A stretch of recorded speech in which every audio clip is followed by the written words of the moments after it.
tonight, to drag the past out into the light. We're one, but we're not the same. We get to carry each other. Hello, my name is Carolyn Barber from the Good Mental Health Cooperative, and I'm going to talk to you now about the 7 habits of mentally healthy people, or alternatively the 7 C's framework for good mental health. So I developed this framework several years ago and wrote about it in a book called The Layperson's Guide to Good Mental Health. So it's outlined in a bit more detail in a pamphlet which you can download as part of this course and read more about it. So this is a bit of a whistle-stop tour for you.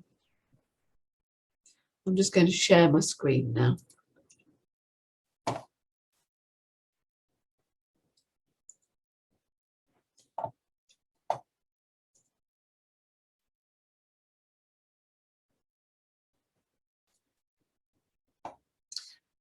Okay, so introducing the 7 habits of mentally healthy people, or alternatively known as the 7 C's framework. So what immediately comes to mind when you hear the term mental health? If I ask a group of people what they think of when they hear the words mental health, they usually come up with words like depression, anxiety, madness, bipolar, low mood, and so on. And if I then ask what they think of as good mental health, they talk about motivation and energy, happiness, confidence, and so on. So somehow the words mental health have become associated with mental ill health, when actually it could be a much more neutral word, just like we might talk about our physical health, which might be good, average, poor, or we might be ill. With our physical health, we all know what we're supposed to do to stay healthy. We might not do it, but we know that we need to have a good diet, not drink too much alcohol or smoke, get regular exercise, and so on. But if we get stressed, depressed, or anxious, research shows that most people either do nothing, just live with it, eat comfort food, or spend time alone. I believe we're on a kind of spectrum, all of us, for our mental health, just as for our physical health. And we go up and down that spectrum during our lives.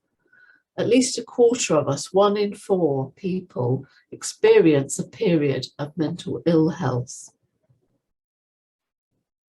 So today I'm going to introduce you to my 7 habits of mentally healthy people, which I call the 7 C's.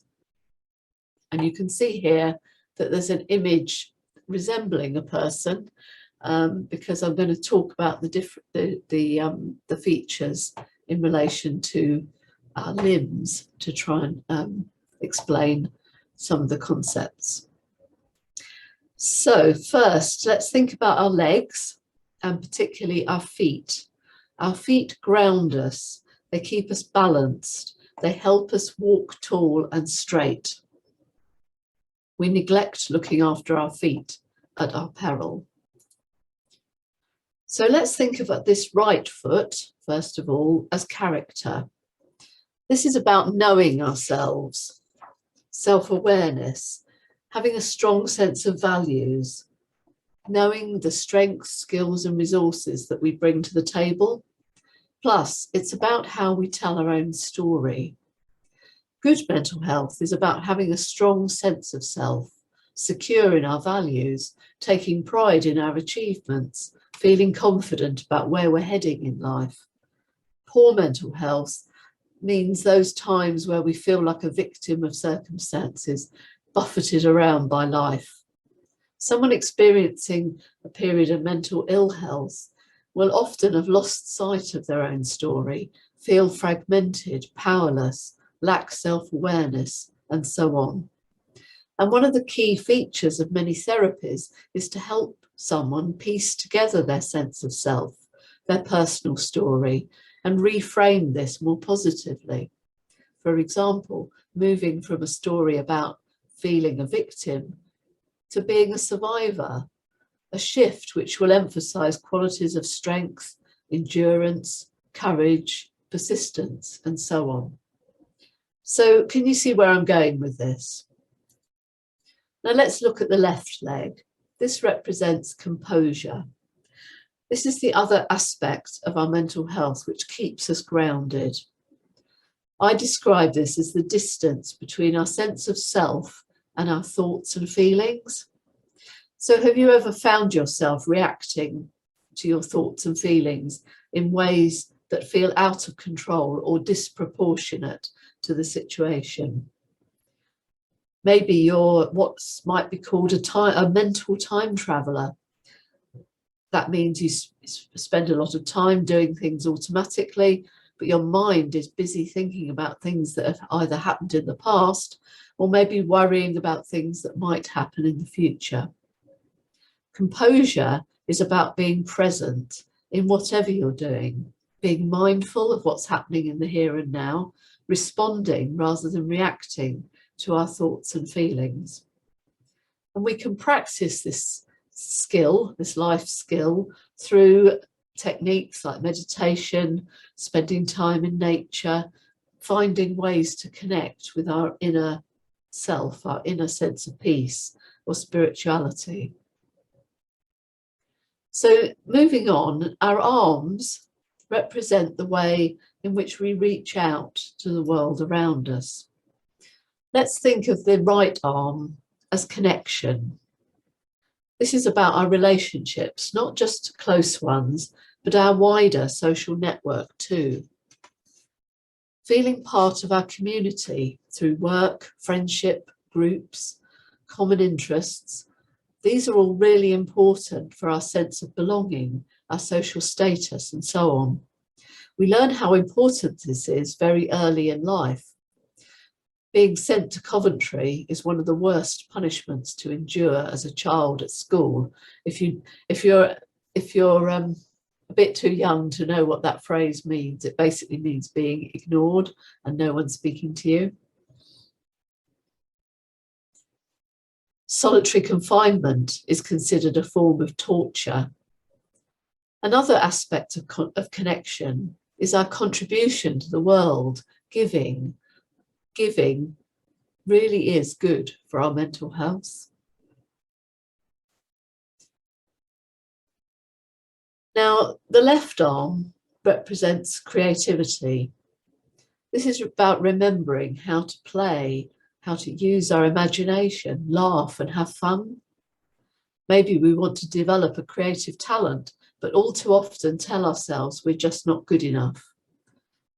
Creativity has been described as an antidote to existential loneliness, a condition we all experience and which certainly links to our overall mental health.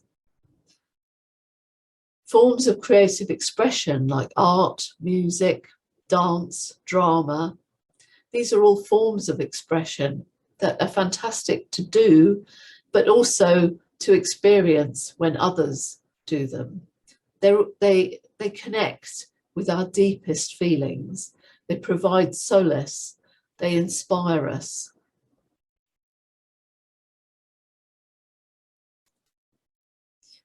Now, for the fifth C, I'm going to talk about the head. If you think back to the figure, the head represents challenge. And this is what we need to grow and develop. It's about learning, setting ourselves goals, stepping outside our comfort zone, taking risks. Now, challenge can feel like a really uncomfortable place. You need a level of self-confidence and self-motivation to get you through to the other side, to learn or experience something new. And if our mental health is poor, we tend to retreat into our comfort zone, and this can get smaller and smaller. So finally, my sixth and seventh C's are about how we approach these first 5 C's. First of all, we need to approach these with compassion, which was the heart bit of the figure. Be kind to yourself. Notice what you're already doing to take care of your mental health, things that you might not have recognized in this way. And lastly, treat all this and everything in life with curiosity. Ask questions, be interested, notice what's going on around you. It's virtually impossible, so it's said, to be curious and depressed at the same time. You may recall the phrase, curiosity killed the cat, but the origin of this phrase was actually care killed the cat. And care meant worry and anxiety in the 16th century.